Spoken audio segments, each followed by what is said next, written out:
సీత నువ్వు మరిది గారిని తీసుకురావడానికి వెళ్ళి ఏమిటో నువ్వు అనేది? ఏం జరిగింది అసలు? ఆ వివరాలన్నీ నీ కోళ్ళే చెప్తున్నా.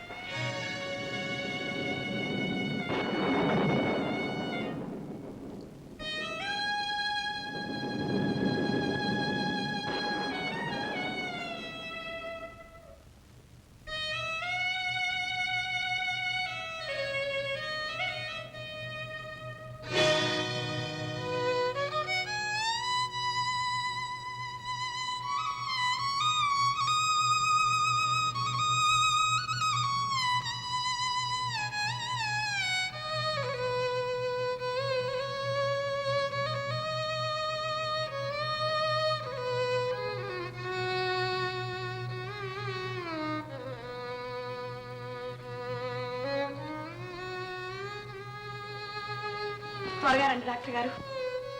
పెద్దబాబు గారు అమ్మగారు డాక్టర్ వచ్చారు. పెద్దబాబు గారిని అమ్మగారు అర్జెంట్గా తీసుకురామంటున్నారు.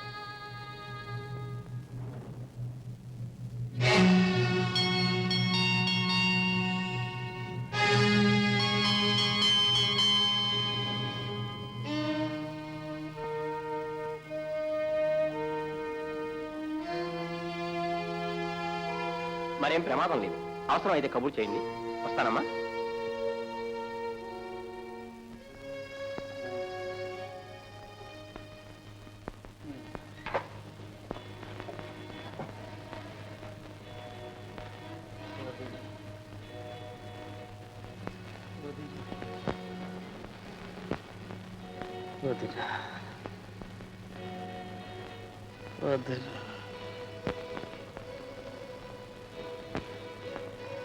నేనెప్పుడు నీ కంటికి కనబడుతుంది.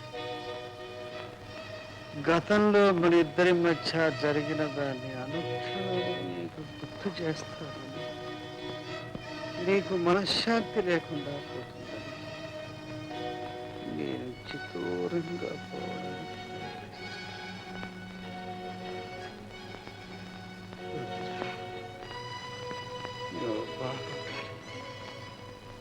నీ సంసార జీవితం సుఖంగా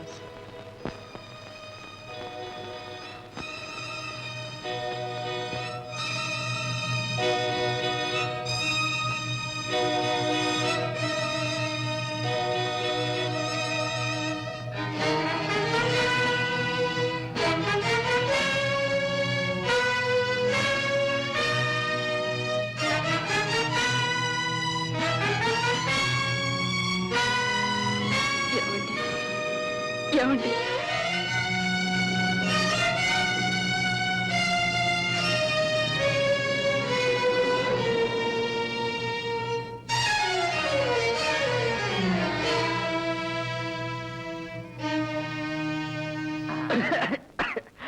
ఏం బాబు గొంతు కాలుతుందా? కొత్తలో అలాగే ఉంటుంది బాబు. అలవాటు పడితే ఏమీ ఉండదు. వీరిద్దరి మధ్య ఏదో కథ ఉంది బాబు. లేకపోతే 1,000, 2,000, 25,000 రూపాయల బాకీని నేను వద్దంటున్నా రద్దు చేసేసాడు అంటే ఎంత అభిమానం. మరి వాళ్ళిద్దరి మధ్య ఏదో సంబంధం లేదే మరి ఇదంతా జరుగుతుందా అనేదే నాకు అంటే ఇప్పుడు నాకే అనడానికి బాధగా ఉంది. వినడానికి మీకెంత బాధగా ఉంటుంది? తీసుకో బాబు. ఇటువంటివి మనం విని భరించలేము. కాస్త గమనంగా ఉంటుంది. పుచ్చేసుకో బాబు. నా మాట విని పుచ్చేసుకో. కొంత ఎలాగో గుణమైపోతుంది. ఈ మాట ఆనాడే ఎందుకు చెప్పలేదురా? ముహూర్తానికి క్షణం ముందు చెప్పున్నట్లయితే పీటల మీద వాణ్ణి లేపి నీ చేత మాంగళ్యం కట్టించుండేదాన్ని. ఎంత పని చేశావు గోపాల్. గోపాల్, ఇది త్యాగం అనుకున్నావట్రా? అనుకున్న వాటివి ఊరుకున్నావా? ఏమిటి నీ ప్రవర్తన? ఏమిటి ఆ పలవరింతలు? నువ్వు పలవరించిన ప్రతి అక్షరం అన్నయ్య విన్నాడురా. అన్నయ్య మాత్రం కాదు, ఈ ఇంట్లో ఉన్న ప్రతి ఒక్కరూ ప్రతి వస్తువు విన్నదిరా. భగవంతుడా, ఈ రవ్వ రగలక ముందే అర్పితండి. బాధపడకమ్మా. ఇది బాధ కాదురా, భయం. ఇక ముందు ముందు ఎటువంటి అవాంతరాలు వస్తాయో, ఈ సంసారం ఏం కానున్నదో అని భయం రా, భయం భయం.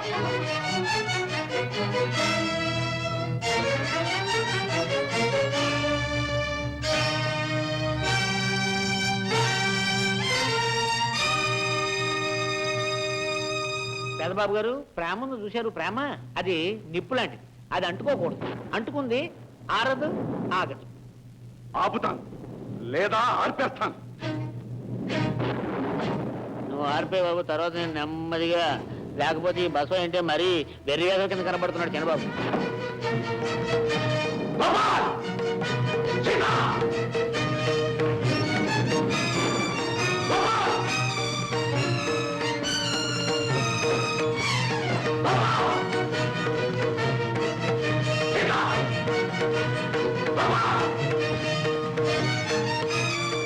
అమ్మా, ఎక్కడి నుంచి కొడుకు?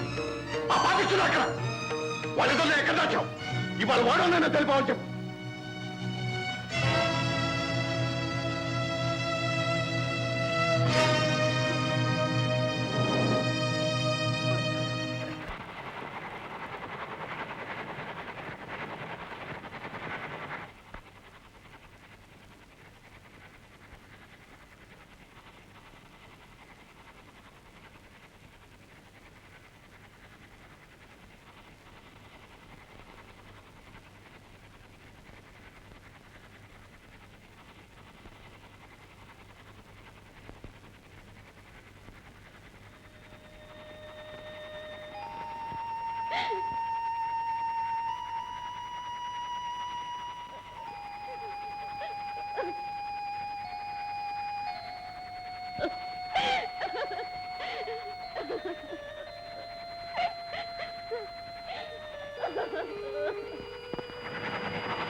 వదిలితే ఏం చేస్తాం?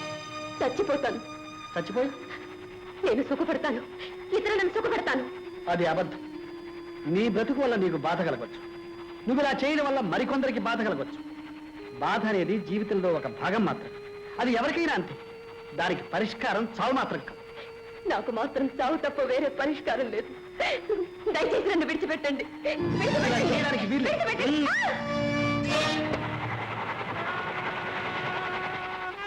రాధా, ఏం జరిగింది చూడండి. మీ అమ్మాయి చనిపోవాలనుకుంటుంది. అడగండి, ఎందుకో అడగండి. ఏమ్మా, నీకు చచ్చిపోవలసినంత కష్టం ఏమొచ్చిందో చెప్పు తల్లి.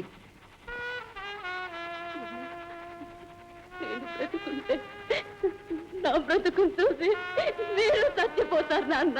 రాధా, ఏం జరిగిందో చెప్పు తల్లి. చెప్పమ్మా, ఏం జరిగిందో చెప్పు తల్లి. నేను తల్లిని కాబోతున్నాను నాన్న.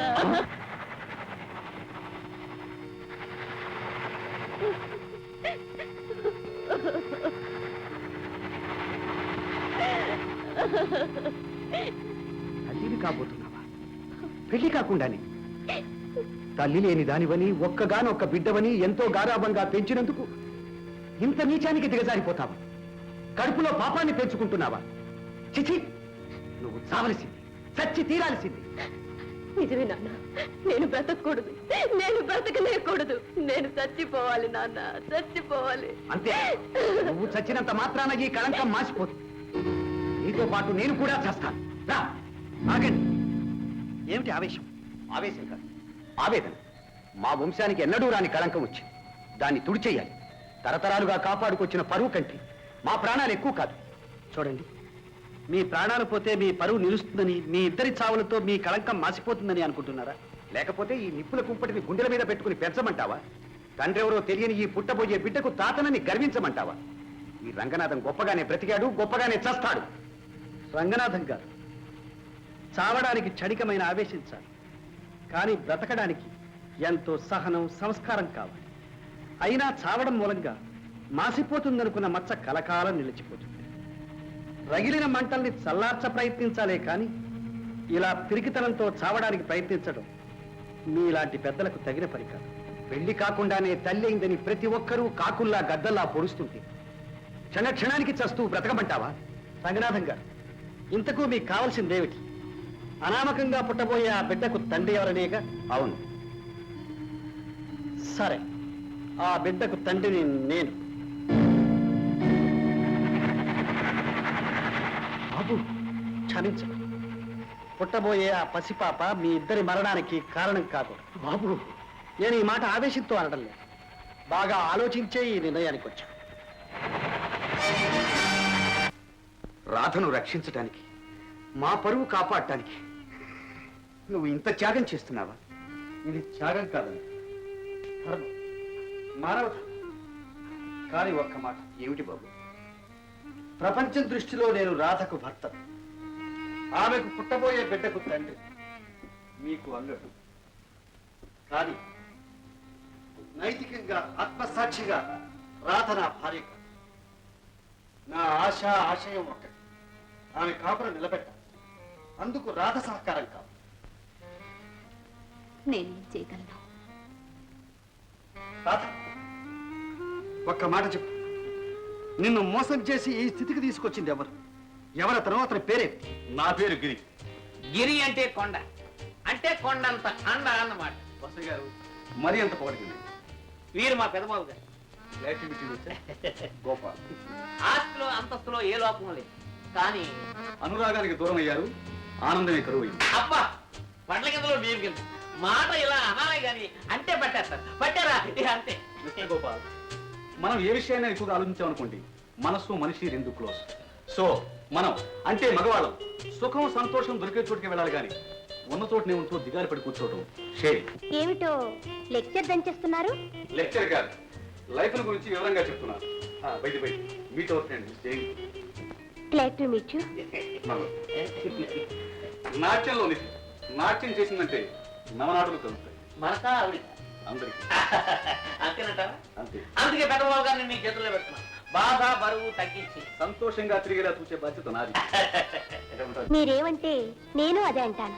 Yes, yes, yes.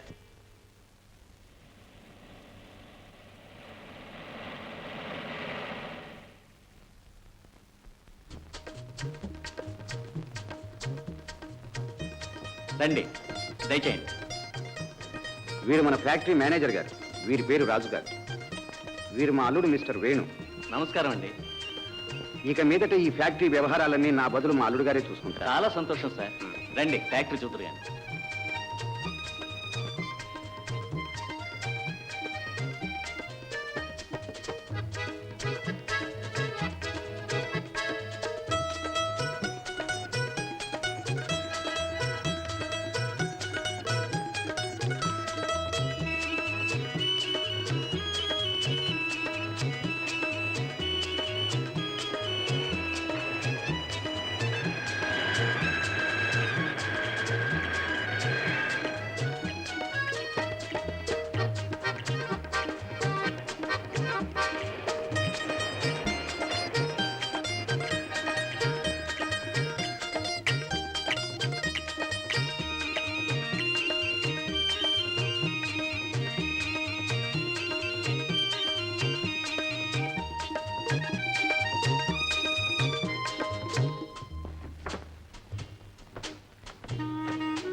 ఫోన్ చేతులు వెళ్ళండి.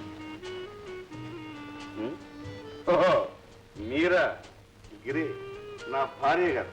చాలా కల్చర్డ్ అండ్ అడ్వాన్స్. అలాగా? అప్పుడప్పుడు పతివ్రత, అందుకే మన మాటలు వినలేకపోతాను. Poor creature. Gopal, good evening mummy. ఏమిట్రా ఇది? మన వంశంలో ఎన్నడైనా ఇలా జరిగాయా? పూర్ మమ్మీ, మన వంశంలో జరగరానివి ఎన్నో జరిగిపోతున్నాయి. నా పెళ్లి లాంటి పెళ్లి మన వంశంలో ఎప్పుడైనా జరిగింది లేదు. అన్నీ అంతే మమ్మీ. ఇదంతా నా కర్మ. Correct mummy. ఎవరి కర్మకి ఎవరు బాధ్యులు బ్రదర్? ఎవరు కాదు. కరెక్ట్. అందుకే నాకు నువ్వు తప్ప ఎవరూ లేరు. We are one, not two. అంటే ఒకే బెడ్, ఒకే బాటిల్. ఎస్, ఒకే బాటిల్, ఒకే ప్లేట్, ఒకే కార్.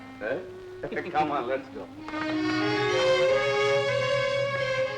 భగవంతుడా, ఏమిటి నాకు ఈ పరీక్ష?